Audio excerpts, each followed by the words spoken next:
नमस्कार दोस्तों, कैसे हो आप लोग। उम्मीद है बहुत अच्छे होंगे। और आज हम सीखने वाले हैं दोस्तों एक्सेल आपको बिल्कुल भी नहीं आता है या फिर एक्सेल से डर लगता है तो आज आपका सारा डर खत्म हो जाएगा दोस्तों। हमारे सामने एक एक्सेल की वर्कशीट है और इस वर्कशीट के ऊपर हम काम करेंगे दोस्तों। आज ये दिखाई दे रही है, सिलेक्ट पार्ट दिखाई दे रहा है आपको, इसको बोलते हैं दोस्तों वर्कशीट। और इस वर्कशीट में ही हम आप काम करना सीखेंगे और साथ में सीखेंगे कि रो क्या होती है, कॉलम क्या होते हैं, यहाँ से कैसे क्वेश्चन बनते हैं, सब कुछ हम एकदम जीरो सीखेंगे। तो अगर आप एकदम बिगिनर्स हो या फिर आपने एक्सेल सीख रखा है लेकिन आपको समझ में नहीं आ रहा तो आज की क्लास आपके लिए इंपॉर्टेंट होने वाली है। ठीक है, तो आराम से एक पेन और कॉपी ले लीजिएगा और आप आराम से देखो, समझना है, रटना नहीं है कुछ भी। ठीक है, सबसे पहले बात करते हैं कि जो वर्कशीट होती है ना कि ये किससे मिल करके बनी हुई होती है। ठीक है, तो एक वर्कशीट जो होती है दोस्तों, मैं लिख देता हूं यहाँ पे, आप देखना एक बार। जो वर्कशीट होती है ना, एक मिनट मैं यहाँ पे पेन ले लेता हूं। ठीक है, जो वर्कशीट होती है दोस्तों, ये जो वर्कशीट है ये जो मिल करके बनी हुई होती है ना, एक मिनट पेन ले लिया मैंने। ओके, ये जो वर्कशीट होती है, मैं काफी बार रिपीट कर दिया इसको, आप समझना आराम से। ये जो वर्कशीट होती है ये मिलके बनी होती है दोस्तों रो और कॉलम से। किससे बनती है? रो और कॉलम से मिलकर के बनी हुई होती है। अब आपके माइंड में सवाल आ रहा होगा कि रो क्या होती है भाई और कॉलम क्या होते हैं। इनके बारे में पहले चर्चा कर लेते हैं कि रो क्या होते हैं और कॉलम क्या होते हैं। मतलब एक वर्कशीट होती है, उसमें रो और कॉलम होते हैं। ठीक है, और सेल भी होती है वैसे तो, लेकिन अभी रो और कॉलम को इंपॉर्टेंस देंगे, सेल को हम थोड़ा बाद में समझेंगे। ठीक है, तो यहाँ पे देखिएगा दोस्तों, यहाँ पे आपको यहाँ पे नजर आ रहा है बी कॉलम। मैं एक बार वापस से कर देता हूँ शुरू से इसको। ठीक है, यहाँ पे ए लिखा रहा है, यहाँ पे बी है, यहाँ पे सी है। ये जो खड़ी आपको लाइन दिखाई दे रही है ऐसे कैसे, इसे हम बोलेंगे दोस्तों कॉलम। ये कॉलम होते हैं, जैसे कि A column, B column, C column, D column. मतलब सभी का एक नाम होता है तो इनका नाम भी एक तरीके से, जैसे ये पहला कॉलम है इसे ए कॉलम बोलेंगे, ये बी कॉलम है, ये सी कॉलम है, ये डी कॉलम है, ये ई कॉलम है, और ऐसे ही चलते जाते हैं। अब कई लोगों को सवाल आ रहा होगा कि अल्फाबेट है तो ए से जेड तक चलेगा भाई। आपके मन में सवाल होगा ए से जेड तक चलेगा, नहीं, जेड तक नहीं चलेगा दोस्तों, ये काफी लंबी चलती है। मतलब अंतिम अगर बात करें तो ए से लेकर के एक्स एफ डी तक चलता है। ये कहां तक चलता है दोस्तों? एक्स एफ डी तक। पहला कॉलम कौन सा होता है दोस्तों? पहला होता है ए कॉलम, और अंतिम कॉलम कौन सा होता है दोस्तों? अंतिम होता है एक्स एफ डी। ये अंतिम कॉलम होता है आपका। क्लियर यहां तक का? अब कॉलम चलते हैं तो देखो यहाँ पे ये ए कॉलम है, ये बी कॉलम है। जो यहाँ पे वर्टिकल लाइन आपको दिखाई दे रही है ना ऐसे कैसे, इसे हम कॉलम बोलते हैं। कॉलम बोल देंगे या स्तंभ बोल देंगे एक तरीके से। पहले के कई नाम होते हैं, या तो हम बोल दो इसको क्या बोल लेंगे, या तो आप कॉलम, COLUMN कॉलम बोल दो, या बोल दो इसको एक तरीके से स्तंभ। ओके, स्तंभ भी आप बोल सकते हो। इस स्तंभ का नाम क्या है भाई साहब? बी है, लिख रखा है ना ऊपर यहाँ पे। ये जो हेडिंग दिखाई दे रही है ना ABCD, इसे हम बोलते हैं कॉलम हेडिंग। क्या बोलते हैं दोस्तों? ये कॉलम हेडिंग होती है ये। तो यहाँ पे इस कॉलम का नाम क्या है? बी कॉलम है। इस कॉलम का नाम क्या हो जाएगा? C column. इसका नाम क्या हो जाएगा? A column. तो आपको कॉलम पहचानने में दिक्कत आ रही है कि इस वर्कशीट के अंदर कॉलम किससे शुरू होते हैं? ABCD शुरू होते हैं। और ये चलते कैसे? आप कहीं बोलेंगे भाई कि देखो ऐसे अगर जाओगे ना एक एक कॉलम में आप वहां तक तो ये पहुंच नहीं पाओगे, काफी सारे कॉलम है यहाँ पे। फिर देखो यहाँ पे एक्स जेड तो यहीं पे खत्म हो जाता है, फिर जेड के बाद में यहाँ पे चल जाता है दोस्तों ए कॉलम, फिर ए बी, ऐसे चलता रहता है दोस्तों ये। ठीक है, अब एक कहाँ तक चलेगा उसको देखेंगे अभी, लेकिन अभी बात करते हैं शुरुआत की यहीं पे। तो ए से शुरू होता है कॉलम, फिर बी आ जाता है, फिर सी आ जाता है, ऐसे चलते रहते हैं। और ये टोटल कॉलम जो होते हैं ना दोस्तों, वो होते हैं एक तरीके से, मैं बात करूं यहाँ पे टोटल स्तंभ होते हैं दोस्तों 16,384। कितने होते हैं दोस्तों टोटल? 16,384 होते हैं। अब आप बोलोगे सर हमें तो अंतिम कॉलम पे जाना चाहूंगा यहाँ से वर्कशीट में, तो अंतिम कॉलम में कैसे जाएंगे? एक एक कॉलम चेंज करेंगे तो बहुत टाइम लग जाएगा। तो आपको अंतिम कॉलम पे जाने के लिए एक शॉर्टकट की आपको याद करनी पड़ेगी दोस्तों। देखिएगा, अब यहां तक तो आपको समझ में आ गया होगा कि टोटल कॉलम कितने होते हैं? 16,384 होते हैं। पहला कॉलम ए होता है, अंतिम कॉलम एक्स एफ डी होता है। ठीक है, तो ए से लेकर के एक्स एफ डी तक चलते हैं। अब मुझे जाना है एक्स एफ डी वाले कॉलम पे, तो ये कॉलम पे कैसे पहुंचूं मैं एक्स एफ डी वाले पे? तो आपको यहाँ पे एक शॉर्टकट की प्रेस करनी पड़ेगी। ठीक है, तो सीधी सी मैं लिख देता हूं यहाँ पे एक तरीके से, अंतिम कॉलम पे जाने के लिए मैं लिख देता हूं यहाँ पे अंतिम कॉलम पर जाने के लिए आपको क्या प्रेस करना होगा दोस्तों? आपको यहाँ पे एक चीज प्रेस करनी पड़ेगी जिसको बोलेंगे कंट्रोल के साथ में, control plus right arrow press करना पड़ेगा आपको। कौन सा एरो दोस्तों? ये एरो दिखाई दे रहा है राइट वाला। 4 एरो होते हैं आपके कीबोर्ड में जो ऐसे दिखाई देते हैं, जैसे ये बॉक्स हो गया, फिर ये बॉक्स में ऐसा चिन्ह आ जाता है नीचे, ये ऊपर आ जाता है ना ऐसे। आपके कीबोर्ड में देखना 4 एरो चिन्ह आपको नजर आते हैं। तो तो आपको क्या है, अंतिम पे जाने के लिए कंट्रोल के साथ में ये वाला एरो प्रेस करना पड़ेगा। ठीक है, तो ये एरो आपके साथ में, मतलब ये राइट एरो होता है, कंट्रोल के साथ में राइट एरो जैसे ही मैं प्रेस करूंगा ना भाई, तो कहाँ पहुंच जाऊंगा मैं, अंतिम कॉलम जिसका नाम क्या हो गया, देखो पहुंच गया मैं अंतिम कॉलम जिसका नाम क्या हो गया दोस्तों, XFD हो गया। और इस कॉलम के बाद में अब कोई कॉलम नहीं आ रहा इसके बाद में, अब यही अंतिम कॉलम है आपका। ठीक है, पहले पे आना है वापिस से, तो देखो फर्स्ट कॉलम पे आना है तो कंट्रोल के साथ में लेफ्ट एरो प्रेस करो, ये आ गए यहाँ पे। ठीक है, और अंतिम में जाना है तो कंट्रोल के साथ में राइट एरो प्रेस करो। एरो आप समझ ही गए होंगे। ठीक है, तो अगर आपको बात करें पहले कॉलम पे आना है तो कंट्रोल के साथ में राइट एरो, अंतिम कॉलम पे जाना है तो कंट्रोल के साथ, सॉरी पहले कॉलम पे कंट्रोल के साथ में लेफ्ट एरो, अंतिम में कंट्रोल के साथ में राइट एरो प्रेस करना पड़ेगा। ठीक है, तो मैं लिखा देता हूं एक तरीके से, आपको लिखने में मतलब जोड़ नहीं आएगा थोड़ा सा। सबसे पहले बात की हमने किसकी दोस्तों, कॉलम की बात की, लिखाऊंगा नहीं आप देख लो आराम से। पहले बात की हमने कॉलम की, कॉलम होते हैं ए से लेकर के XFD तक होते हैं। पहला कॉलम आपका ए होता है, अंतिम कॉलम आपका XFD होता है। टोटल कॉलम कितने होते हैं दोस्तों, 16,384 होते हैं। ठीक है, और अंतिम कॉलम पे जाने के लिए कंट्रोल के साथ में राइट एरो। ठीक है, और पहले कॉलम पे आने के लिए, पहला कॉलम के लिए शॉर्टकट की क्या हो जाएगी, पहले के लिए हो जाएगी दोस्तों कंट्रोल के साथ में हम लेफ्ट एरो प्रेस करेंगे, ये पहला कॉलम के लिए हो जाती है। क्लियर यहाँ तक का, इन सभी को मैं डिटेल वाइज लिखाऊंगा, लेकिन अभी आप समझो कि कॉलम क्या होते हैं, रो क्या होती है।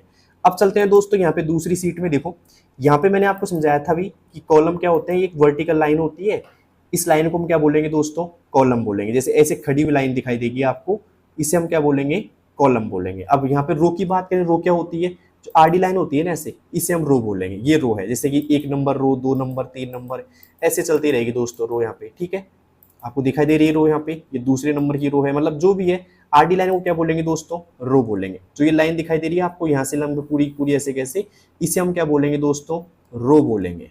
क्या बोलेंगे, रो होती है। क्लियर है तक का। अब रो क्या होती है, आडी लाइन होती है। ओके, इसे हम हॉरिजेंटल लाइन ही बोल सकते हैं। कौन सी लाइन दोस्तों, हॉरिजेंटल लाइन। अब आप बोलोगे भाई जो रो चालू होती है वो किससे होती है, नंबर से होती है। किससे होती है भाई, नंबर से चालू होती है। जैसे कि 1 नंबर से लेकर के और अंतिम जो रो होती है उसका नंबर होता है 10,48,576 होता है। मतलब 1 से लेकर के कहाँ पहुंच जाते हैं हम, 10,48,576 तक। तो ये रो की संख्या होती है। कोई बोले कि टोटल रो कितनी होती है, 10,48,576। ये बात कर रहा हूं दोस्तों मैं 2007 के बाद के जितने भी एक्सेल है ना, 2007 से लेकर के। ठीक है, 2007 से पहले थे उनमें कम थे दोस्तों, मतलब एक्सेल 2007 से पहले जो एक्सेल था 2003 का, उसमें रो और कॉलम की संख्या कम थी। लेकिन 2007 या उसके बाद में जो भी है सब में कितनी है, रो की संख्या 10,48,576 होती है। क्लियर है तक का। अब बात करें भाई पहली रो पे आने के लिए, देखो पहली रो तो आपकी ये 1 नंबर की है, यहाँ पे दूसरे नंबर की 2 नंबर की, 3 नंबर, 4 नंबर ऐसे चलती रहेगी। अंतिम रो पे जाने के लिए आपको क्या करना पड़ेगा दोस्तों, आपको एक शॉर्टकट की प्रेस करनी पड़ेगी कंट्रोल के साथ में, कंट्रोल के साथ में डाउन एरो। ये डाउन एरो का चिन्ह आता है ना ऐसे, डाउन एरो का चिन्ह। अब देखो एरो यहाँ पे समझा देता हूं मैं, कीबोर्ड में आप देखोगे 4 एरो होते हैं, कर्सर कुंजी 4 होती हैं, up arrow, down arrow, left arrow, right arrow. तो आपको डाउन एरो प्रेस करेंगे तो नीचे आ जाएंगे वापिस से। मतलब ये तो है अंतिम रो के लिए, किसके लिए दोस्तों, अंतिम रो के लिए। और पहली रो के लिए क्या करेंगे वो फिर वापिस से, अगर वहां जाके आपको पहली रो पे आना है ना, तो आप कंट्रोल के साथ में, कंट्रोल के साथ में अप एरो प्रेस करना पड़ेगा, जिससे आप पहली रो पे आ जाओगे दोस्तों। ठीक है, अब मैं पहले अंतिम पे जाके देखता हूं। अभी देखो क्या आ रहा है, यहाँ पे 1 लिखा हो रहा है ना। अब देखो अंतिम पे जाने के लिए क्या आएगा, कंट्रोल के साथ में डाउन एरो जैसे ही प्रेस किया, अंतिम क्या आ गई दोस्तों, यहाँ पे 10,48,576 लिखा गया दोस्तों। यहाँ पे आया कि नहीं आया, आपको दिखाई दे रहा होगा। देखो अंतिम रो यहाँ पे आ गई 10,48,576 दिखाई दे रहा है आपको सामने। ये आपकी क्या है दोस्तों, ये आपकी है दोस्तों अंतिम रो। कौन सी रो है दोस्तों, अंतिम रो है ये वाली। मैं सेलेक्ट कर देता हूँ आपको, ये देखो मैंने सेलेक्ट भी कर दी यहाँ पे। ये कौन सी रो है दोस्तों, आपकी अंतिम रो है। और अंतिम रो का क्रमांक कितना है दोस्तों, 10,48,576 है। समझ में आ गया है दोस्तों, अंतिम रो का क्रमांक कितना है, 10,48,576 है। तो पहली रो का नंबर कितना है, 1, और अंतिम रो का कितना है दोस्तों, 10,48,576। अब यहाँ तक मैं कुछ सवाल आपके सामने प्रस्तुत कर रहा हूँ, लिख रहा हूँ, तो आप जरूर लिखिएगा दोस्तों। आपको समझ में क्या है दोस्तों, एक तो है यहाँ पे कॉलम के बारे में मैंने बताया कुछ, एक मैंने बताया दोस्तों आपको रो के बारे में। अंतिम में जाके लिखाऊंगा, चलो अभी मैं लिखाऊंगा। मैं रो होती है जो आडी लाइन होती है, ऐसी ऐसी दिखाई दे रही होगी आपको। ठीक है, और जो कॉलम होते हैं वो ऐसे होते हैं खड़े। ठीक है, आपको समझ में आ गया यहाँ तक का। एक एक चीज में बारीकी समझाऊंगा, प्रैक्टिकल समझाऊंगा, तो आप बने रहिए क्लास के अंदर। हो सकता है थोड़ी बोरिंग क्लास लगे आपको, ठीक है, मेरी आवाज़ हल्की सी खराब है, आज तबीयत खराब थी मेरी इसलिए, लेकिन आपको सब कुछ समझ में आ जाएगा दोस्तों, ये मैं वादा करता हूँ आपसे। अब भाई बात करते हैं, भाई ये तो रो होते हैं और यहाँ पे ये कॉलम होती है, तो यहाँ पे अब तीसरे नंबर की बात करते हैं दोस्तों, सेल के बारे में। हम मतलब रो और कॉलम के बारे में बात कर ली हमने, अब बात करेंगे दोस्तों हम सेल के बारे में। अब सेल क्या होती है भाई, आपको दिखाई दे रहे हैं यहाँ पे छोटे छोटे डिब्बे, ये डिब्बा देखो ऐसे कैसे, ये वाला डिब्बा ऐसे कैसे दिखाई दिया, इसे हम क्या बोलेंगे, सेल बोलेंगे। तो यहाँ पे बहुत सारे ऐसे डिब्बे दिखाई दे रहे हैं, मतलब पूरे में ही आपको नजर आएंगे सेल ही सेल, तो ये सेल होते हैं दोस्तों। क्या होते हैं ये, सेल। अब सेल कैसे बनता है, सेल ऐसे बनता है, जैसे मान लो ये आपका कॉलम रहा एक, लाइन थोड़ी सीधी खींची नहीं है मेरे से, ये आपका कॉलम रहा एक, ठीक है, और इस कॉलम में जैसे ही एक रो इंटरफेस करती है, ये रो निकल रही है यहाँ से, क्या निकल रही है दोस्तों, रो निकल रही है। इसका नाम तो क्या है दोस्तों, कॉलम है, और इसका नाम क्या है दोस्तों, रो है, ठीक है। अब ये निकल रही है यहाँ पे रो, ये कॉलम था बेचारा। अब जैसे ही जहां पे मिले ना, जहां पे इन्होंने इंटरफेस किया ये वाला, अब मैं आपको थोड़ा सा पेन चेंज करके बता देता हूँ अच्छे से। यहाँ पे जो ये इंटरफेस हो रहा है, विभाजन हो रहा है इस जगह पे, ये जो बन रहा है इसे हम क्या बोलेंगे दोस्तों, सेल बोलेंगे। क्या बोलेंगे दोस्तों, सेल बोलेंगे, ठीक है। तो सीधी सी बात है, जहां पे रो और कॉलम का विभाजन होता है, या फिर जहां पे एक तरीके से रो और कॉलम आपस में इंटरफेस करते हैं, वहां पे किसका निर्माण होता है दोस्तों, सेल का निर्माण होता है। क्लियर यहाँ तक का, तो आपको पता लग गया है सेल क्या होती है, आपको दिखाई दे रही है, देखो यहाँ पे क्लिक कर देंगे तो अब जो यहाँ पे नजर आ रहा है ना, बॉक्स आराम से आपको दिखाई दे रहा है, आपको ये बॉक्स थोड़ा सा अलग से दिखाई दे रहा है सभी से, ठीक है भाई, ये भी सेल ही है, ऐसा नहीं कि सेल नहीं है, सेल ही है ये सारी, लेकिन ये वाली सेल को बोलेंगे हम एक्टिव सेल। क्या बोलेंगे दोस्तों, एक्टिव सेल बोलेंगे इसको। अब एक्टिव सेल क्यों बोलेंगे, क्योंकि हम जो भी लिखेंगे ना उसी में लिखा आएगा, ठीक है। तो जहां भी आप सेलेक्ट करके रखते हो ऐसे, उसे हम एक्टिव सेल बोलेंगे, ठीक है। और एक्टिव सेल की पहचान क्या होती है, हल्की सी ये बॉर्डर में होती है, मतलब आउटसाइड बॉर्डर लगा हुआ होता है यहाँ पे, ठीक है। तो ये सेल होती है दोस्तों एक्टिव सेल, कोई सी भी हो सकती है, अभी इसका नामकरण भी हम करेंगे, लेकिन अभी पता लग गया है दोस्तों आपको सेल के बारे में। तो अभी मैंने जस्ट बताया था आपको, पहला कॉलम के बारे में बताया था, कॉलम ऐसे होते हैं आपके सामने, फिर मैंने बताया कि रो के बारे में, कि रो आपके आडी लाइन को कहते हैं, ठीक है। अंतिम रो को कहते हैं 10,48,576 वाली होती है, पहली 1 नंबर की होती है। फिर हम बात करें दोस्तों सेल के बारे में, तो सिंगल सिंगल जो बॉक्स होते हैं ना, कि इनको हम बोलेंगे सेल। और सेल किससे मिलकर बनी होती है, रो और कॉलम से मिलकर के बनी हुई होती है। क्लियर यहाँ तक का, तो यहां तक आपको समझ में आ गया होगा। अब हम सीखेंगे दोस्तों सेल का नामकरण। किसका दोस्तों, अभी तक हमने सीखा था कि कॉलम का नामकरण सीख लिया था भाई, ए नंबर कॉलम है, बी नंबर कॉलम है, सी का कॉलम है। फिर मैंने बोला कि 1 नंबर रो है, 2 नंबर रो है, 3 नंबर रो है। हम सीखेंगे अब सेल का नामकरण। मैं सभी चीजों को समझाऊंगा आपको, अभी बस लिखना नहीं है, नामकरण, ठीक है। अब सेल का नामकरण मतलब सेल का मतलब एक एड्रेस ही बोल सकते हो आप, सेल एड्रेस बोल दो, चाहे सेल का एक तरीके से नामकरण बोल दो। अब ये एड्रेस क्या होता है सेल का, देखिएगा। जैसे मैंने यहाँ पे क्लिक किया, देखो यहाँ पे दिखाई दे रहा है आपको नेम बॉक्स। क्या दिखाई दे रहा है दोस्तों, नेम बॉक्स दिखाई दे रहा है। अब यहाँ पे जैसे क्लिक करता हूँ तो यहाँ पे नंबर चेंज हो गई, B4 लिखा आ गया। यहाँ पे क्लिक करता हूँ, देखो नेम बॉक्स में क्या आ रहा है, F3 लिखा आ गया। मैं जैसे यहाँ पे क्लिक करता हूँ, देखो क्या आ रहा है, नेम बॉक्स में G4 लिखा आ गया। अब ये आप सोचोगे भाई ये बार बार नेम बॉक्स है, उस नेम बॉक्स में बार बार जो नंबर चेंज हो रहे हैं वो क्यों हो रहे हैं, ठीक है। तो उसका सीधा संबंध है सेल के नाम से। अब आप कब बोलेंगे भाई सेल का नाम कैसे बनता है, तो देखिए सेल के नाम में, देखिए मैं यहाँ पे क्लिक किया तो यहाँ पे G4 लिखा रहा है। देखो नेम, यहाँ पे नेम बॉक्स में आप ध्यान दो अच्छे से, क्या लिखा रहा है, G4 लिखा रहा है। G4 क्यों लिखा है ये देखो आप पहले। मैंने जैसे यहाँ पे क्लिक किया ना, मैं यहाँ पे क्या, यहाँ पे क्लिक करता हूँ तो यहाँ पे F6 आ गया लिखा हुआ। तो अब बताओ भाई F6 क्यों आया, तो देखो F तो यहाँ पे ले लिया इसने कॉलम का नाम, क्या ले लिया दोस्तों, कॉलम का नाम ले लिया F। और यहाँ देखो नीचे इस जगह पे 6 नंबर लिखा रहा है ना, तो 6 ले लिया इसने रो का नाम। तो जो यहाँ पे जो ये सेल बनी है ना, किससे बनी है, कॉलम गुणा रो से मिलकर के बनी हुई होती है। कॉलम का नाम क्या है दोस्तों, A है, और रो का नाम क्या है दोस्तों, 6 है। तो क्या बन गया दोस्तों, ये सेल का नाम क्या हो गया, A6 हो गया। क्लियर यहाँ तक का, सॉरी कॉलम का नाम यहाँ पे F है, क्या है दोस्तों, F है कॉलम का नाम। तो यहाँ पे क्या हो जाएगा, F6 हो जाएगा। क्या हो जाएगा दोस्तों, F6 हो जाएगा। अब मैं जैसे क्लिक करता हूँ यहाँ पे, तो भाई इस सेल का नाम क्या है, आप जल्दी से कमेंट बॉक्स में बताइएगा। देखो यहाँ से तो इसने लिया है क्या, कॉलम। कॉलम क्या है भाई, यहाँ पे देखो पहले बता देता हूँ किससे मिलके बनती है, कॉलम और रो से। कॉलम का नाम क्या है दोस्तों, C है, और रो का नाम क्या आ गया दोस्तों, यहाँ पे देखिएगा 5 नजर आ रहा होगा, तो ये 5 क्या है, रो का नाम है। तो क्या बन जाएगी, ये सेल का नाम क्या हो जाएगा, C5 हो जाएगा। क्या हो जाएगा दोस्तों? C5 हो जाएगा। अगर आपको समझ में आ रहा है तो एक और बता देता हूँ मैं आपको। अभी देखो, मैंने जैसे यहाँ पे क्लिक किया, इस जगह पे करता हूँ, नीचे क्लिक इस जगह पे, ठीक है। तो यहाँ पे देखिए क्या हुआ है दोस्तों, ये तो ले लिया इसने क्या, एक कॉलम का नाम ले लिया। तो कॉलम का नाम क्या है दोस्तों? बी है, और रो का नाम क्या है? 8 है। तो इसका नाम क्या आ जाएगा सेल का? B8 आ जाएगा। क्लियर यहाँ तक का? किसी भी सेल एड्रेस में सबसे पहले जो आता है वो तो आता है कॉलम का नाम। क्या आता है दोस्तों? कॉलम का नाम आता है। उसके बाद क्या आता है दोस्तों? क्या आता है? रो का नाम आता है। तो रो और कॉलम से मिलकर के क्या बनती है दोस्तों? एक सेल बनती है, ठीक है।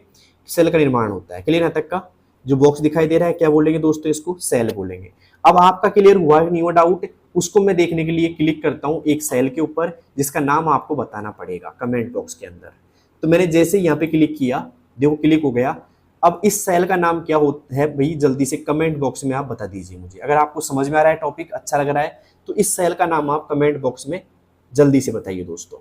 कौन कौन बता सकता है भाई इसका नाम क्या है? जल्दी बताइएगा दोस्तों। इसका जो नाम रहेगा वो रहेगा, देखिए यहां से तो इसने लिया कॉलम और यहां से ले लिया इसने रो, तो इसका नाम रहेगा दोस्तों G कॉलम, और 3 नंबर का रो है तो G3 नाम रहेगा इसका। किस किसने G3 दिया? और ध्यान रखना, जो एक्टिव सेल होती है ना, उसका नाम आपको दिखाई देता है दोस्तों यहाँ पे नेम बॉक्स के अंदर। ये नेम बॉक्स बैठा है यहाँ पे क्या दिखाई देगा आपको? एक्टिव सेल का नाम दिखाई देगा, ठीक है। तो कोई बोले कि भाई नेम बॉक्स में क्या आता है? नेम बॉक्स में क्या आता है भाई साहब? एक्टिव सेल का नाम आता है। क्या आता है दोस्तों? एक्टिव सेल का एड्रेस आता है या नाम आता है। क्लियर यहाँ तक का? कौन सेल का? Active cell. और एक्टिव सेल क्या होती है? जो ऐसे गिरी हुई होती है बॉर्डर पे, उसे हम बोलेंगे दोस्तों एक्टिव सेल। क्या बोलेंगे दोस्तों? एक्टिव सेल बोलेंगे। तो यहाँ तक किस किस को समझ में आ गया भाई? ठीक है, यहाँ तक समझ में आ गया होगा भाई कि भाई एक्टिव सेल क्या होती है, सेल क्या होती है, रो क्या होती है। तो मैं इनके बारे में थोड़ा सा लिखा देता हूँ आपको, ठीक है।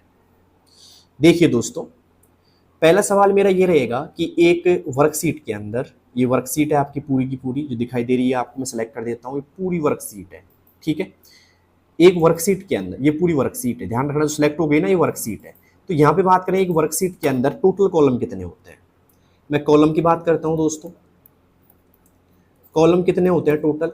टोटल होते हैं दोस्तों 16,384 होते हैं। पहला कॉलम कौन सा होता है भाई? पहला कॉलम लिख लो आराम से।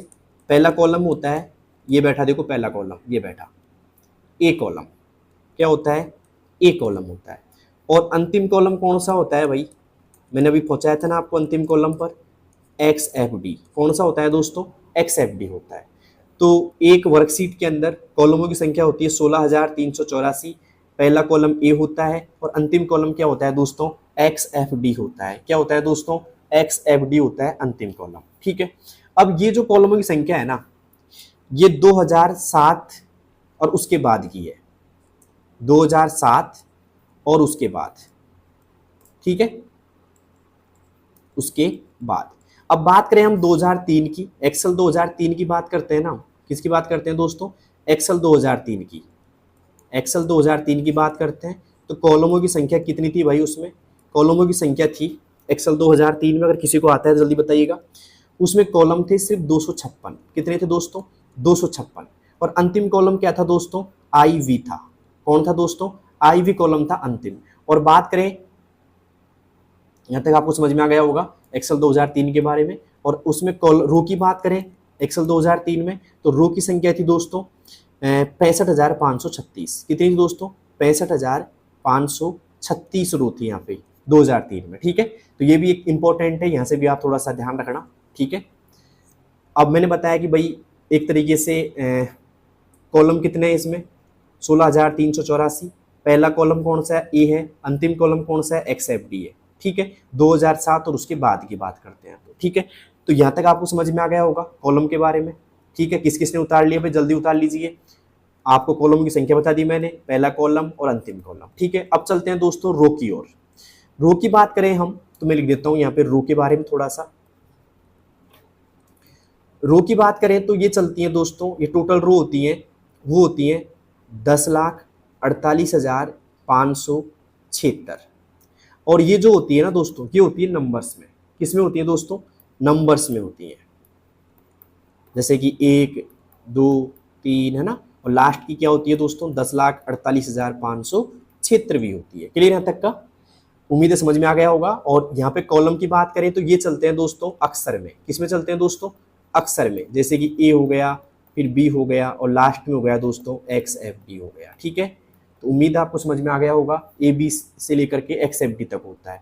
किस किस को क्लास बोरिंग लग रही है भाई? बोरिंग मत समझिए, बहुत इंपॉर्टेंट क्लास है। मैं सब कुछ आपको एक वर्कशीट के ऊपर ही बता रहा हूँ। ठीक है, लिखना जरूरी इसलिए लिख रहे हैं, वरना प्रैक्टिकली मैं कराता सारी चीजें। ठीक है, तो आपको कुछ चीजें ऐसे याद नहीं होंगी तो लिख के याद करनी पड़ेंगी आपको। तो उम्मीद है यहाँ क्लास आपको पसंद आ रही होगी, ये भी आपको समझ में आ रहा होगा। तो मैंने बताया रो कॉलम के बारे में। अब मैं यहाँ से पेन चेंज कर लेता हूँ थोड़ा सा एक बार, फिर आपको पूरी समझाते हूँ मैं। देखो यहाँ पे कॉलम की बात करें 16,384 होते हैं। पहला कॉलम ए होता है दोस्तों, अंतिम कॉलम एक्स एफ डी होता है। अक्षर में चलते हैं ये एबीसी से लेकर के एक्स एफ डी तक। 2007 की बात कर रहे हैं हम और उसके बाद की। लेकिन 2007 से पहले कॉलम कितने हुआ करते थे? 256। और अंतिम कॉलम का नाम था आई और वी। ठीक है, और उसमें रो कितनी चलती थी? 65,536 चलती थी दोस्तों। ठीक है, अब बात करें भाई रो की। रो कितनी होती है? तो रो होती है दोस्तों 10,48,576। ठीक है, और ये चलती है दोस्तों नंबर्स में चलती है। क्लियर है तक का? यहाँ तक आपको समझ में आ ही गया होगा। अब चलते हैं दोस्तों, यहाँ तक तो आपको बिल्कुल समझ में आ गया क्लियरिटी में। अब चलते हैं थोड़ा सा आगे दोस्तों। देखिएगा मैं थोड़ा नीचे खींच रहा हूँ इसको क्योंकि जगह कम है ऊपर हमारे पास में, और मिटा इसको रहा नहीं मैं। ठीक है, आगे चलते हैं, हम सेल की बात करते हैं। किसकी बात करते हैं दोस्तों? सेल की बात करते हैं। तो सेल जो बनती है ना, वो बनती है किससे? रो नहीं बोलेंगे, कॉलम मल्टीप्लाई रो से मिलकर के बनती है। पहले आता है कॉलम का नाम, ठीक है, और फिर आता है किसका नाम दोस्तों? रो का नाम, मतलब रो का नाम आता है। जैसे मैं यहाँ पे क्लिक करता हूँ कि भाई इस सेल का नाम क्या है, इस सेल का एड्रेस क्या है, तो देखो यहाँ पे ऐप तो कॉलम आ गया आपका, और यहाँ पे बात करें तो 37 नंबर की आ गई दोस्तों, रो आ गई।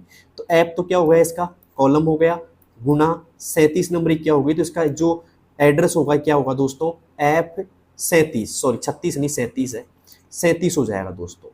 कितना हो जाएगा दोस्तों? 37 हो जाएगा। ये कहाँ दिखाई देगा आपको? यहाँ पे नेम बॉक्स दिखाई दे रहा है आपको, ये वाला, इस नेम बॉक्स में आपको दिखाई देगा। क्लियर है तक का? तो नेम बॉक्स क्या होता है दोस्तों? एक्टिव सेल का नाम बताता है। जो भी एक्टिव सेल है ना, और एक्टिव सेल क्या होती है? जो ऐसे रहती है साथ में उसी सेल में कुछ नंबर्स वगैरह लिखा खाते हैं, उसे हम एक्टिव सेल बोलते हैं। ठीक है यहाँ तक का? उम्मीद है यहाँ तक आपको समझ में आ गया होगा। ठीक है, तो मैंने आपको समझाया कॉलम कितने होते हैं, रो कितनी होती है, और सेल एक तरीके से कैसे बनती है। तो आपको समझ में आ गया सेल, किसी भी सेल का नाम आप बता सकते हो दोस्तों। ठीक है, जैसे मान लो मैं कहीं भी क्लिक कर देता हूँ ना इस वर्कशीट के ऊपर, उस सेल का नाम आप बता दीजिएगा। मैंने यहाँ पे क्लिक किया, बताइए इस सेल का नाम क्या है जहाँ क्लिक किया है मैंने? पहले क्या देखो आप? कॉलम देखो। कॉलम कौन सा है भाई साहब? के नंबर का कॉलम है। फिर क्या देखो? रो देखो। रो कौन सी है दोस्तों? यहाँ पे 21 नंबर की रो है, तो इसका नाम क्या हो जाएगा भाई साहब? K21 हो जाएगा। क्लास आसानी से समझ में आ गई होगी आपको। K21 क्या हुआ है दोस्तों? इसमें एक सेल का नाम हो गया, सेल एड्रेस हो गया। क्लियर है तक का? अब बात करें भाई ये सेल रेंज क्या होती है। यहाँ तक तो आपको सेल एड्रेस समझ में आ गया होगा, ये भी चीज आपको समझ में आ गई होंगी। ठीक है, और सब कुछ यहाँ तक आपको क्लियर होगा दोस्तों। अब चलते हैं दोस्तों, अब बात करते हैं एक तरीके से सेल रेंज की। किसकी बात करते हैं दोस्तों? सेल रेंज की बात करते हैं कि रेंज क्या होती है भाई। आगे जाके सारी चीजें काम आने वाली है, जब मैं आपको फॉर्मूले सिखाऊंगा ना तब आपको सारी चीजें काम आएंगी। सेल रेंज भी काम आएगी, सेल एड्रेस भी काम आएगा, सब कुछ काम आएगा दोस्तों। तो हम बात कर लेते हैं सेल रेंज की। देखो सेल रेंज से पहले समझते हैं सेल एड्रेस। किसी भी सेल का नाम सेल एड्रेस कहलाता है। जैसे मान लो यहाँ पे क्लिक किया तो नाम क्या आ गया? C4 आ गया, तो C4 क्या है? एक तरीके से सेल का नाम है। ठीक है, ये भी आ गया दोस्तों, D6 आ गया, D6 भी एक नाम है। लेकिन अब बात करें सेल रेंज की, तो यहाँ पे देखो मैंने जैसे कि मान लो यहाँ से लेकर के यहाँ तक सेलेक्ट कर लिया। ठीक है, ये सिलेक्ट कर लिया मैंने, और ये सिलेक्ट करने के बाद में आपसे कोई बोलता है कि इसका नाम क्या है, इस बॉक्स का मतलब कौन सी रेंज है इसकी रेंज का नाम क्या है।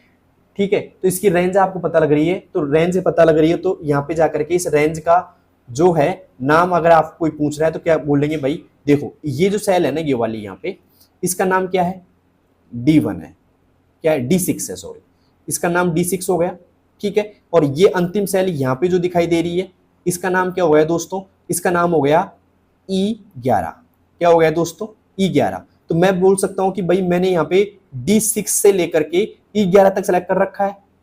आई होप समझ में आया होगा आपको। अंतिम सेल का नाम क्या है? अंतिम सेल का नाम दोस्तों E11। तो मैं ये बोल सकता हूं कि मैंने क्या कर रखा है इसमें, मैं यहाँ ऊपर लिख देता हूं मैंने क्या कर रखा है दोस्तों, यहाँ पे D6 से E11 तक सेलेक्ट कर रखा है, तो ये एक सेल रेंज हो जाती है दोस्तों, D6 से E11। तो लेकिन इसको लिखते कैसे हैं भाई सेल रेंज को, तो देखो अपने अपनी भाषा में तो कैसे लिखेंगे भाई, D6 से E11 तक है, समझ में आ गया। क्योंकि यहाँ पे ये सेल का नाम क्या है दोस्तों, ई तो यहाँ से लिया मैंने, 11 यहाँ से लिया, इसका नाम E11 हो गया। तो पहली क्या है D6 है, अंतिम क्या है दोस्तों E11 है। तो इसको लिखेंगे कैसे दोस्तों, इसको ऐसे लिखा जाएगा D6 अनुपात का चिन्ह आएगा ऐसे E11।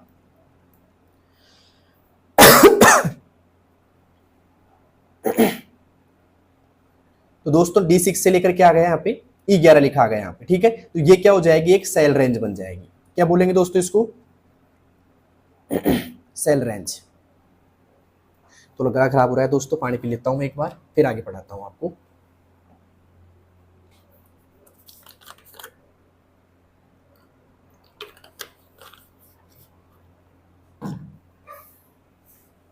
ठीक है दोस्तों, तो यहाँ पे सेल का नाम क्या आ गया, D6 से लेकर के E11 तक आ गया।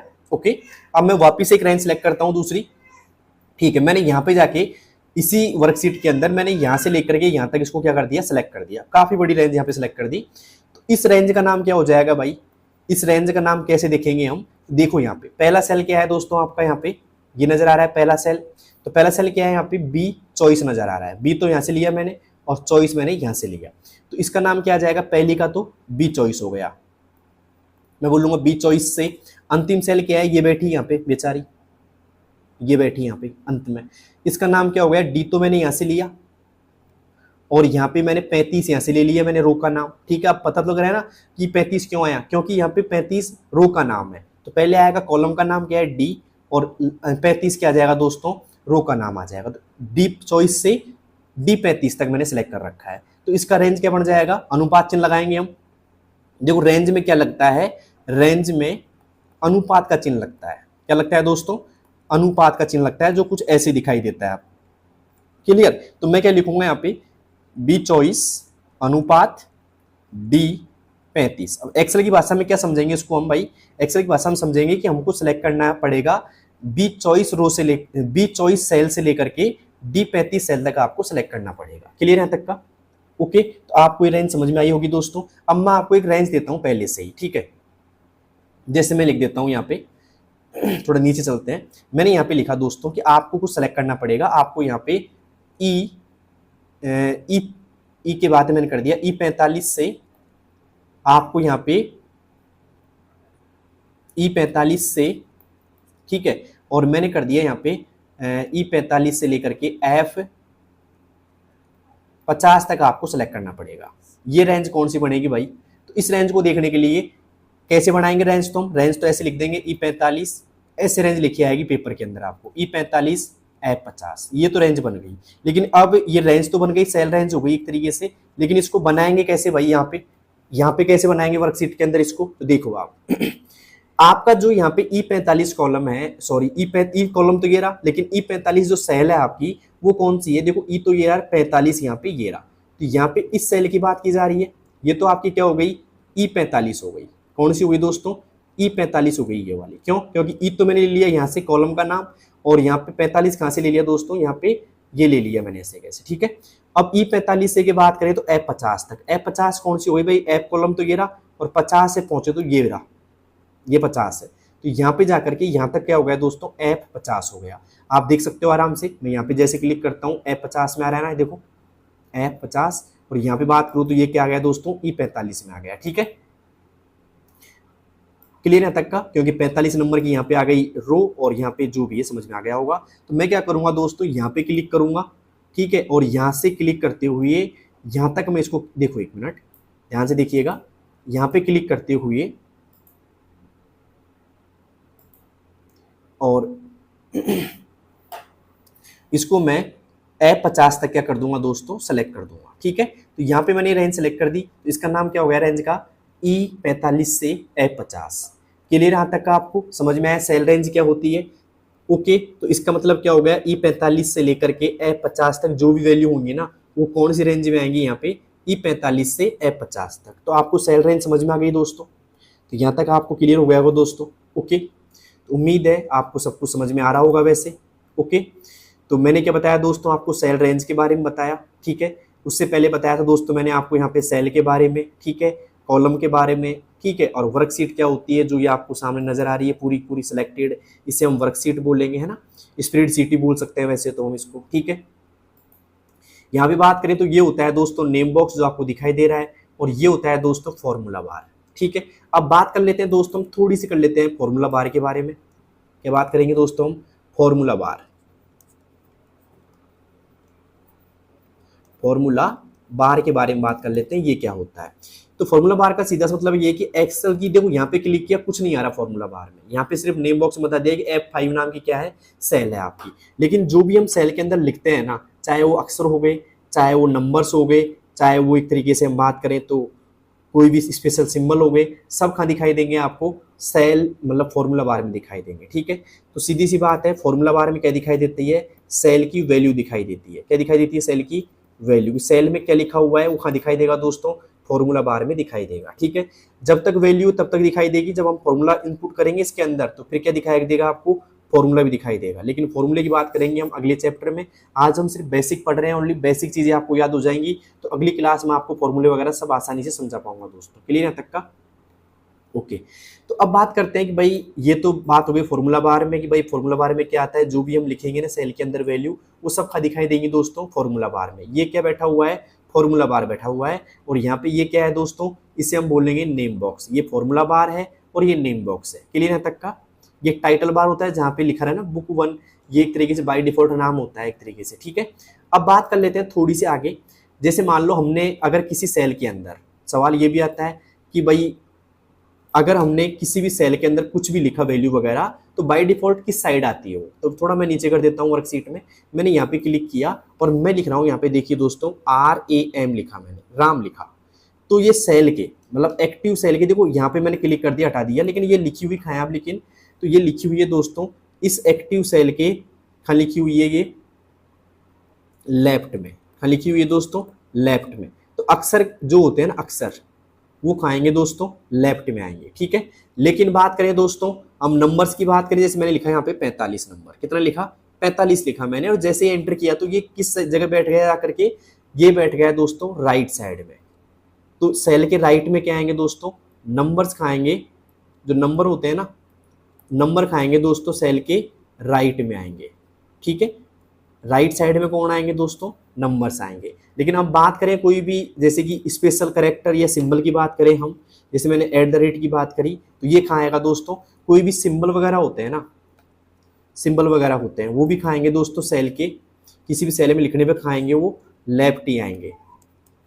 ओके, लेफ्ट में क्या आएंगे दोस्तों, कोई भी सिंबल वगैरह भी खाएंगे लेफ्ट साइड में आएंगे। क्लियर है तक का? तो आपको पता लग गया कि अक्सर खाते हैं, जो नंबर्स होते हैं वो खाते हैं दोस्तों राइट साइड में लिखा खाते हैं सेल में, जो अक्सर होते हैं वो कौन से में आते हैं दोस्तों, लेफ्ट में आते हैं, और जो सिंबल होते हैं वो भी कौन से में आते हैं दोस्तों, लेफ्ट में आते हैं। ये मैं सेल की बात कर रहा हूँ, सेल का एक तरीके से जो भी एरिया है ना, जैसे मान लो यहाँ पे सेल की बात करें तो एक तरीके से ये जो है मतलब इधर की साइड का जो है ये तो हो गया एक तरीके से राइट, और ये हिस्सा जो है इधर की साइड का ये मान लेते हैं लेफ्ट। ओके, क्लियर है तक का? तो सीधी सी बात आपको समझ में आ गई होगी, नंबर्स आते हैं राइट साइड में लिखा, और जो भी अक्षर वगैरह होते हैं वो आते हैं दोस्तों लेफ्ट साइड में, ठीक है। क्लियर है तक का? तो उम्मीद है आपको समझ में आ गया होगा। अब थोड़ा सा आगे बात करते हैं किसी भी एक फॉर्मूले वगैरह की, ठीक है। तो फॉर्मूले की बात करेंगे दोस्तों, थोड़ा सा मैं बता देता हूँ आपको फॉर्मूले के बारे में, फिर अगला चैप्टर हम कल स्टार्ट करेंगे।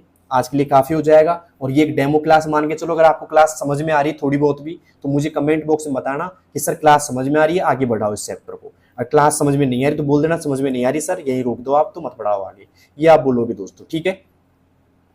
तो दोस्तों हम बात करते हैं नए चैप्टर में वापिस से, और इस चैप्टर के अंदर हम बात करेंगे, जैसे मान लो आपके पास में कुछ संख्याएं लिखी हुई हैं, क्या लिखी हुई हैं, संख्याएं लिखी हुई है, तो देखेंगे भाई फॉर्मूले कैसे काम करते हैं, थोड़ी सी बात कर लेते हैं पढ़ा नका सा, ठीक है। आज मैं बताने जा रहा हूं दोस्तों आपको एक तरीके से सम का फॉर्मूला। पहले क्या दिखाऊंगा दोस्तों आपको, सम का फॉर्मूला। अब आप बोलोगे फॉर्मूला क्यों लिया है बीच में, मैं पढ़ाऊंगा सारी चीजें, लेकिन हल्की सी मैं आपको झलक दिखा रहा हूँ एक फॉर्मूले की भी, है ना। तो आपको आज एक डेमो दे रहा हूँ दोस्तों मैं, कितने लोगों को समझ में आता है वो कमेंट बॉक्स में बताना। अगर आपको चाहिए एक्सेल का आगे भी सारे फॉर्मूले आपको समझाऊं तो आप कमेंट बॉक्स में बताना। मैं यहाँ पे कुछ नंबर्स टाइप कर देता हूँ, जैसे कि इस सेल का नाम क्या है दोस्तों, A1 है। इसमें मैंने कुछ नंबर्स टाइप कर दिए, जैसे मैंने कर दिया यहाँ पे 80, 12, 45, ये कुछ नंबर मैंने टाइप कर दिए, यहाँ पे आपको दिखाई दे रहे होंगे। ठीक है, अब आपसे कोई बोलता है कि यार इन नंबरों को आप ऐड करके बताओ मुझे, क्या करके बताओ मुझे, जोड़ के बताओ इन नंबरों को। आपको क्या करना है, सभी वैल्यू को क्या करना है दोस्तों, जोड़ना है। क्या करना है, जोड़ना है। तो आप कैसे जोड़ोगे, आपके पास कई तरीके हैं दोस्तों। पहला तरीका तो ये होता है कि भाई आप एक काम कर सकते हो, जैसे मान लो इस सेल का नाम क्या है, मैं आपको ऐसे बता देता हूँ, इस सेल का नाम क्या है, A1 है ना, तो आप ऐसे भी कर सकते हो ना, A1 दिखाई दे रहा है, इस सेल का नाम क्या हो गया, A2 हो गया, प्लस A2 भी आप कर सकते हो। इस सेल का नाम क्या हो गया, A3 हो गया, तो इसका नाम प्लस A3 भी आप कर सकते हो। फिर इसका नाम क्या हो गया, A4 हो गया, तो इसका नाम आप A4 भी कर सकते हो यहाँ पे। और यहाँ पे लास्ट में क्या है दोस्तों, A5 है, तो प्लस आप A5 भी कर सकते हो। एक तरीका तो ये हो जाता है कि भाई आप सबको ऐसे कैसे जोड़ दो। ठीक है, अब जैसे A1 में कितना लिखा हुआ है, 80 लिखा हुआ है, तो मैंने A1 के आगे 80 लिख दिया, प्लस A2 के आगे मैंने 12 लिख दिया यहाँ पे, प्लस यहाँ पे मैंने कर दिया 45, प्लस मैंने यहाँ पे कर दिया 65, और फिर मैंने बात करी यहाँ पे दोस्तों 25 की। ठीक है, तो आपको समझ में आ गया, ऐसे भी आप जोड़ सकते हो, लेकिन ऐसे तो बहुत टाइम लगेगा भाई साहब। ठीक है, चलो जोड़ के दिखाता हूं मैं आपको ऐसे भी। तो देखो, सबसे पहले अगर मान लो एक्सेल के अंदर आप कोई भी फॉर्मूला इनपुट कर रहे हो, ठीक है, मैं एक बार इनको हटा देता हूं, जो लिखा है मैंने थोड़ा सा क्लियर कर देता हूं यहाँ से मैं आपके लिए। ठीक है, एक्सेल में आप जो भी आप फॉर्मूला टाइप कर रहे हो, तो उसके लिए आपको क्या करना पड़ेगा, सबसे पहले आप इक्वल लगाना पड़ेगा। मतलब कोई भी फॉर्मूला टाइप करने से पहले बराबर का चिन्ह जरूरी है दोस्तों, जरूरी है। ठीक है, ये फॉर्मूला के आगे लगेगा, अगर ये फॉर्मूला मतलब इक्वल लगाएंगे ना, तभी फॉर्मूला काम करेगा, वरना कोई भी फॉर्मूला काम नहीं करेगा। तो मैंने लगाया दोस्तों यहाँ पे इक्वल सिंबल, मैं थोड़ा जूम कर लेता हूँ इसको, आपको और प्रॉपर दिख जाएगा दोस्तों। ठीक है, एक मिनट हटा देता हूँ इसको, देखिए काम नहीं करेगा एक बार। ठीक है, मैं यहाँ पे थोड़ा जूम कर लेता हूँ इसको। ठीक है, ओके, अब मैं क्या कर रहा हूँ दोस्तों, यहाँ पे ध्यान से देखिएगा, मैंने लगाया इक्वल सिंबल। अब मैं चाहता हूँ कि भाई यहाँ पे 80, 12, 45, 65 और 25 को जोड़ना, तो मैं क्या करूंगा, यहाँ पे इक्वल लगा दिया मैंने। फिर मैं यहाँ पे क्लिक करूंगा इस जगह पे, तो क्या लिखा गया, A1 लिखा गया, प्लस फिर मुझे क्या करना पड़ेगा, यहाँ पे क्लिक करना पड़ेगा, A2 लिखा गया यहाँ पे, फिर प्लस करेंगे, फिर यहाँ पे क्लिक किया, फिर प्लस। ओके, आपको मैं बिल्कुल बिल्कुल बेसिक से समझा रहा हूँ, तो आप ध्यान रखना। सबका टोटल कितना आ गया दोस्तों, 227 आ गया। एक तो ये हो गया, लेकिन इसमें देखो यहाँ पे फॉर्मूला बार में मैंने क्या क्या लगाया, इक्वल लगाया, A1 plus A2 plus A3 plus A4 plus A5 किया। लेकिन अगर आप देखो यहाँ पे इतना सारा आपको लगाना पड़ रहा है बार बार, तो अब ये फॉर्मूला जो सम का फॉर्मूला है ना, वो कैसे काम करेगा, ये मैं बता रहा हूँ इसी के अंदर। ठीक है, तो मैं क्या करूंगा, देखिए दोस्तों, यहाँ पे करूंगा इक्वल, और एक फंक्शन है जिसका नाम है SUM सम। ठीक है, सम लगा दिया मैंने। अब यहां से इसको ब्रैकेट चालू करने के लिए या तो आप टैब प्रेस कर दो यहाँ पे, या फिर शिफ्ट के साथ ये ब्रैकेट ऑन कर दो यहाँ से, ऐसा वाला। ठीक है, ये कर दिया। तो यहाँ पे ये तो होता है दोस्तों फंक्शन, और ये होता है आर्ग्यूमेंट। ये देखिए ध्यान से, ये जो लिखा है ना, ये तो एक तरीके से फंक्शन होता है शुरुआत में, और बाकी जो लिखा होता है उसको हम आर्ग्यूमेंट बोलते हैं। तो इसके अंदर हम क्या रख देंगे दोस्तों, रेंज रख देंगे। ठीक है, मैंने बताया ना रेंज कौन सी थी, पहली रेंज क्या है दोस्तों इसकी। अब इसकी रेंज क्या बनेगी, यहाँ से यहाँ तक की, आप कमेंट बॉक्स में जरूर बता सकते हो मुझे। इसकी रेंज बनेगी दोस्तों यहाँ पे A1 से A5।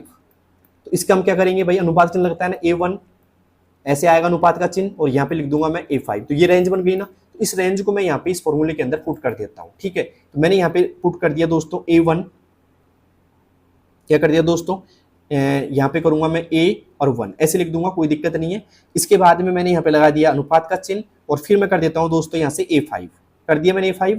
तो ये ऑटोमेटिक दोस्तों यहाँ पे सिलेक्ट हो गई, और फिर मैं कर देता हूँ ब्रैकेट को बंद, और जैसे ही मैंने एंटर किया ना दोस्तों, तो क्या आ गया दोस्तों, 227 आ गया लिखा हुआ यहाँ पे। तो मैंने कौन सा फॉर्मूला यहाँ पे पुट किया, सम का किया। ठीक है, अब सवाल ये बनेगा दोस्तों कि सम का फॉर्मूला क्या काम आता है, क्या काम आता है दोस्तों, जोड़ने के लिए काम आता है। किसके काम आता है दोस्तों, जोड़ने के लिए काम आता है। किसी भी नंबर वैल्यू को जोड़ने के लिए कौन सा फॉर्मूला काम आता है दोस्तों, सम का आता है। तो दोस्तों क्लास कैसी लगी, उम्मीद है बहुत अच्छी लगी होगी, और ये मेरा एक पहला चैप्टर आपको समझाने का। अगर आपको क्लास अच्छी लगती है, अच्छे व्यूज आते हैं इसके ऊपर, अच्छे लाइक्स आते हैं, अच्छे कमेंट आते हैं, तो मैं अगला चैप्टर और अगला पार्ट है बहुत जल्दी लेके आऊँगा आपके लिए, मतलब कल परसों ले आऊँगा वापस से, और उसके अंदर होंगे सारे फॉर्मूला आपके। ठीक है, क्या होंगे दोस्तों, सारे फॉर्मूला वगैरह, शॉर्टकट की भी मैं आपको पढ़ाऊंगा सारी की सारी, एकदम ऐसी प्रैक्टिकली। तो कौन कौन लोग चाहते हैं कि भाई मैं प्रैक्टिकली पढ़ाऊँ आपको सारी चीज़ें, कमेंट बॉक्स में बताना। और किसको आज क्लास पसंद आई और समझ में आई। एक छोटा सा आपको प्रयास था आपको समझाने का इस क्लास को, अभी पूरी नहीं हुई है। काफ़ी बड़ी है एक्सेल और काफ़ी नंबर्स की बनती है। यहाँ से फॉर्मूले प्रैक्टिकल आपसे पूछे जाते हैं कि बताओ कौन सा फॉर्मूला क्या काम आता है, तो मैं सब चीज़ें आपको बताऊंगा प्रैक्टिकली, ठीक है। लेकिन तभी बता पाऊंगा जब ये क्लास आपको पसंद आती है, ये क्लास आपको समझ में आती है। तो मिलते हैं दोस्तों अगली क्लास के अंदर। तब तक के लिए आपको सिर्फ एक काम दिए छोड़ के जा रहा हूँ मैं, इस क्लास को सभी उन स्टूडेंट के पास पहुंचा दो जिनको एक्सेल में काफ़ी सारी दिक्कतें आती हैं, ठीक है। एक बार पहुंचा के देखो क्या उनको समझ में आती है कि नहीं आती। अगर आती है तो फिर अगली क्लास में बहुत जल्दी लेके आऊँगा। हो सकता है कि मैं एक्सेल का वन शॉट एक साथ निकाल दूँ, ठीक है, या हो सकता है कि मैं आपको एक एक घंटे के 2-3-4 पार्ट बना दूँ एक्सेल के। भाई एक पार्ट 1 घंटे का, दूसरा पार्ट 1 घंटे का, तो उसमें भी आपको बेनिफिट रहेगा कि भाई 1 घंटे में आप पूरी आराम से समझ में आ जाएगी सारी चीज़ें, ठीक है। तो अगर आप चाहते हो कि मैं आपको पढ़ाऊँ और मैं आपको सारे फॉर्मूले समझाऊँ तो इस क्लास को लाइक करना, शेयर करना सभी दोस्तों के पास में, और देखते हैं कैसा मतलब लगती है आपको ये क्लास। धन्यवाद दोस्तों, मिलते हैं नेक्स्ट क्लास में।